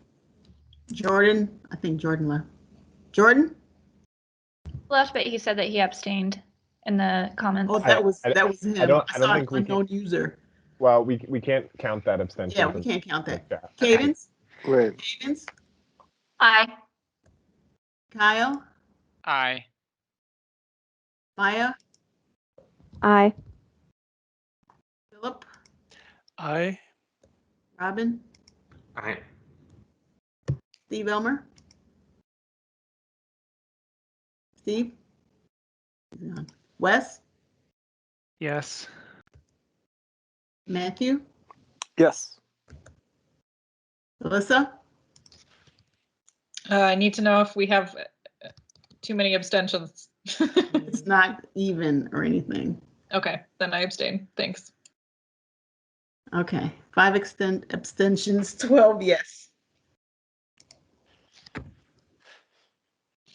All right, thanks everybody. That was a very full agenda with a lot of really, really important motions, and I'm glad that we made the space for them that they needed.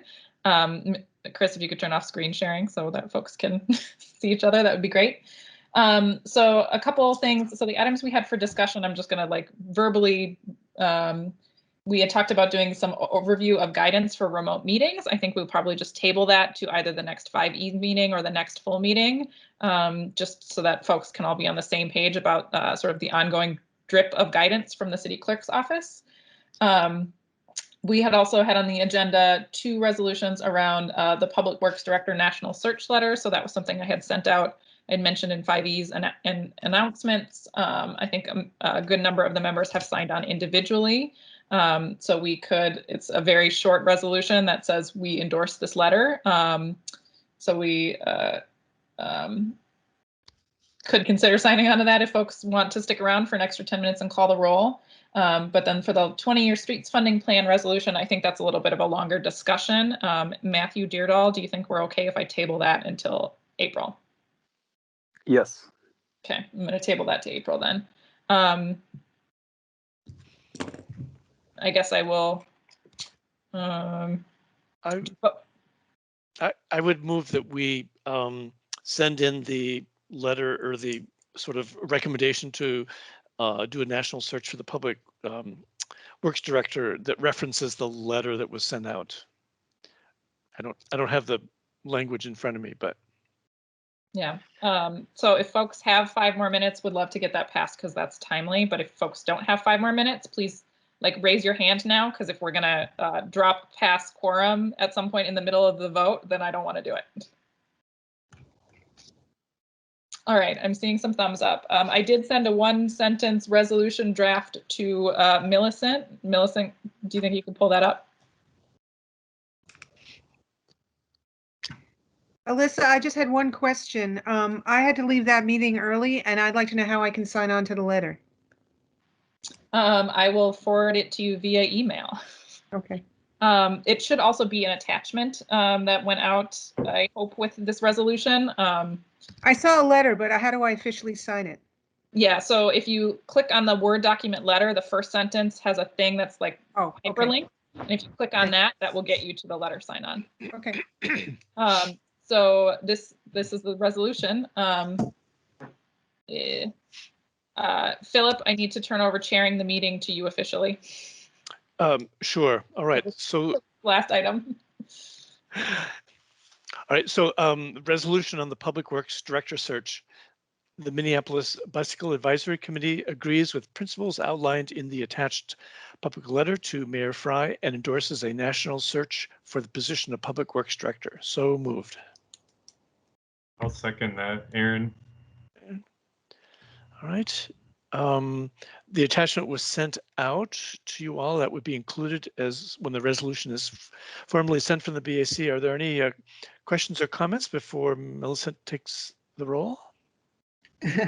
Calls the roll. Seeing none, let's call the roll one last time. Yeehaw. Hold on 1 second. I'm glad I didn't. One last time. There's a. Close I think there's a the song. door. What's the one last time? It's from a musical, right? One last time. Whoever's here, Aaron. Aye. Armand's gone. Bree. Aye. Dan Booty. Dan Miller. Aye. Yay. Deanna. Georgiana. Heather, still here? Yep, aye. Tyler. Janice. Oh, Tyler. Tyler's here. Yes. Okay. Janice says yes. Jennifer. Aye. Jesse. I think he's gone. John Barrows. Jordan's gone. Cadence. Aye. Kyle. Aye. Maya. Aye. Philip. Aye. Robin, Aye, and I think you were going for Daft Punk there, Philip. Oh, was that what? Thank Steve you. Elmer. Nope. Wes. I'm going to abstain just because I haven't read this letter. Just Okay. Matthew Deardahl. I kind of feel like this is like the only one that I'll ever vote abstain, so I'm gonna abstain. So it's like my boss's boss's boss. Yeah. And Alyssa. Can you vote at all? Abstain or anything? Do you need me? Well, no. Okay, then I abstain. All right. So we have 12 yes and 3 abstentions. Thanks everybody. This is was a very, very, very full meeting. I appreciate you all. I think that concludes the business portion of our meeting. So folks need to drop off, please do that. But otherwise I will open the floor for announcements.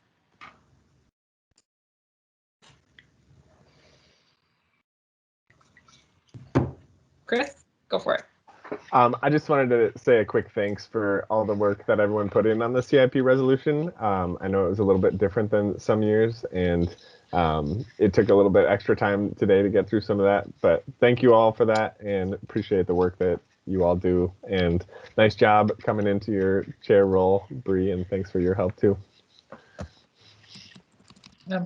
I have an announcement. Next Wednesday, March 31st, is the annual, I've mentioned before, the annual BAC-PAC joint presentation to the Transportation and Public Works Committee of City Council. I think it's at 1:30, 1 o'clock. I should know the time because I'm doing the presentation, but it is posted on LIMS. If you all would like to join, you are more than welcome. You can see me and Abigail, the chair of the Pedestrian Advisory Committee, talking about how the city needs to do a lot and more and faster. Great.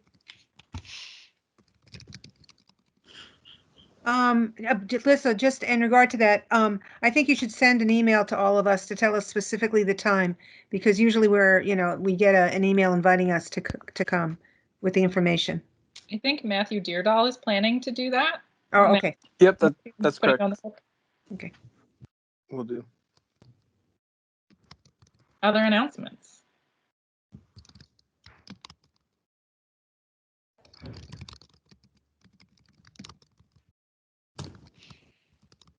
All right, seeing no hands raised and no folks coming off of mute. Thank you again, everybody. This was a great meeting. I'm really excited to be working with you all, and I hope you get to be outside when it is not rainy sometime this week. With Thanks, that, everyone. Nice. Thank you all. Thank you all. Bye-bye. Bye, everyone. Bye.